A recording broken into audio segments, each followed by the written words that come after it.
Okay, we see several braces in here. I mentioned the X, that's the center of it, and we have auxiliary bracing around that. We have two braces here, and these are called finger braces over here. They're small, about the size of a finger. And these braces around the sound hole, this is the sound hole, these are actually called flutter bars, and their function is to reduce the amount of flutter when air passes through this sound hole and the guitar is being played.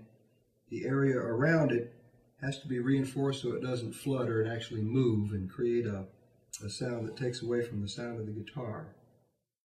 We're going to talk a little bit about action of your guitar. You hear that term used a lot, high action, low action, and what it refers to is the height of the string off the fingerboard, how high it is or how close it is to the fingerboard.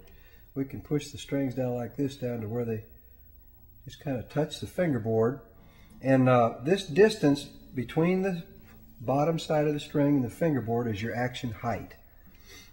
I'll exaggerate here. If I lift the string up, if the string gets too high off the neck, it's going to make it hard to press down. You're going to have trouble playing your guitar. You'll feel like you're having to work too hard. So that would be what we'd call high action.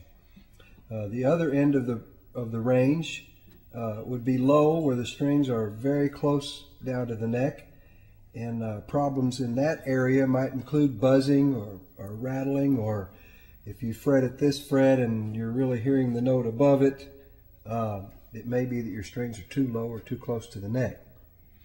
And this is a fairly complex dimension.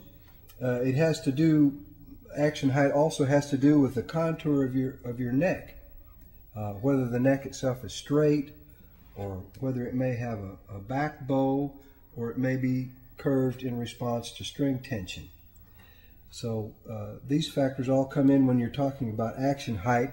And one way that repairmen use, and anyone can use this method to gauge and measure your action height, kind of get an idea of where your guitar is we have this little gauge here, and what we want to do is set it here. Here's our 12th fret. You count up 12 from the nut, and that's our halfway point.